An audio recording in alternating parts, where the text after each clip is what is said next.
Every time I walk through the bright and bustling corridors on the second floor of the school, I can't help but become alert.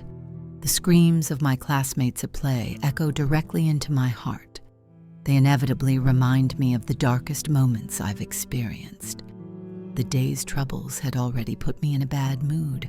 Moreover, the orchestra rehearsal ran late, and it wasn't until 5:30 that I finally packed my school bag to head home.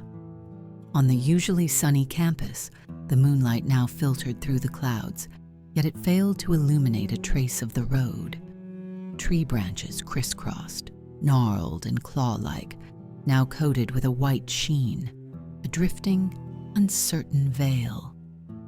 Subconsciously, I quickened my pace, returning to the classroom to pick up the receipt I had left behind. Perhaps due to the lateness of the hour, the lights in the hallway and lobby were extremely dim, and the howling wind echoed in my ears, making the place seem hollow. I increased my speed further, even breaking into a trot. There was no one around, except for the amplified sound of my own footsteps. As I walked to the dark and silent classroom door, the palm of my hand holding the doorknob was already damp with sweat. Hesitating, my heart began to beat faster, thumping and pounding. I stomped my feet, rushed to my seat. I groped around the desk only to find that the receipt was not there. I froze. Time was ticking, but I didn't dare to move, regretting that I hadn't turned on the lights when I came in. I turned my head slightly. "Ah!" I exclaimed, staring at the window of the classroom's back door. There, a face appeared. With a loud thud, I scrambled out of the classroom, running as fast as I could toward the only remaining light in the hallway. I don't know how many times I tripped in the panic, but I still remember the bruises on my limbs when I got home. Gasping for breath, my heart still racing, I dared not turn around. But at this point, I was so upset with myself for suddenly remembering I had left the receipt in the basement during my morning gym class. I don't know where I got the courage, but I found myself stepping into the basement. As you know, accidents always occur in such places, as is the general routine in horror movies. I felt my way along the handrail, my legs trembling and my teeth chattering as I stepped into that endless abyss. Later, I wouldn't even know what belief was sustaining me. I just moved mechanically, step by step. The creaking of the wooden floor was admonishing me, but I knew there was no turning back.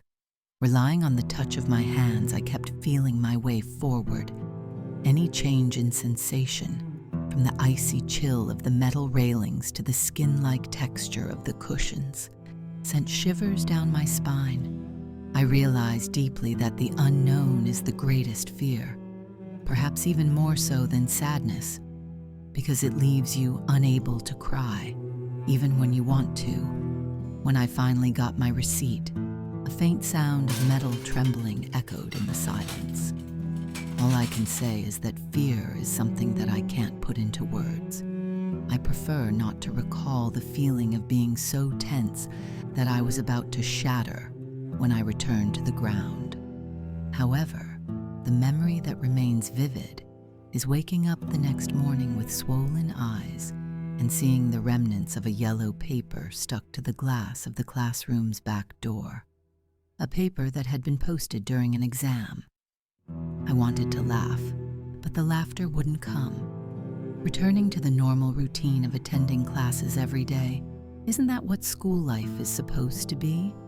Yet, such a class schedule often leaves me feeling as though something is missing. It could be the emotion that comes with finishing an anime series I've been following, the excitement of a sports match, or the shock of a new discovery. This sense of mundanity perhaps originates from the excessively smooth progress of study, or maybe it is the result of the attitude of letting go of everything. I feel that people truly live only for a few moments, brief joy, fleeting sorrow, and what remains is but a dull passage of time. Suddenly, I heard the metallic noise again, the same one I had encountered in the basement. It was a faint hum, occasionally punctuated by sharp peaks, as subtle yet powerful as a heartbeat. An indescribable discomfort settled in my chest, as if something clandestine was brewing within the school. Answer this question. The teacher's voice abruptly pulled my attention back to the class. I don't really know, I stammered. This lack of effort won't get you far, the teacher scolded. As I lowered my head, it dawned on me that the top of the desk had borne witness to more fervent prayers than a church. The sorrow emanated from every student who prayed silently, hoping not to be called for a parent-teacher meeting. Beside me, there was the familiar sound of mocking laughter. Without needing to look, I knew who it was.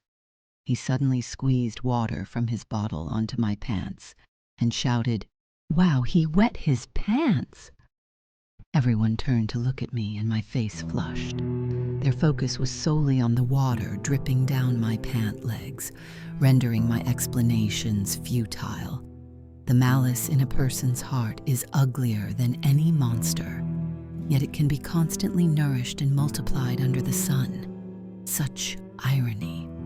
My resentment and animosity surged uncontrollably. I noticed blood from my bitten lip seeping out, staining my white shirt and forming cursed patterns. All the spirits seemed to begin to converge and flow toward the basement. My thoughts were interrupted by the bell ringing for the end of class, and it was only then that I realized that the metallic noise I had heard was actually the sound of demons flapping their wings hidden in the basement. Can the strength of forgiveness soften and dissolve malice and despair? Looking at the glass of the classroom's rear door, I went up to wipe it clean, leaving no remnants of the paper. After all, kindness is the very quality that demons dread most. The classroom was quiet, but not lonely, peaceful, but not empty. A serene fullness filled my heart, bathed in the gentle sunlight falling through the window, neither warm nor cold. I finally felt as though time had slowed down. If only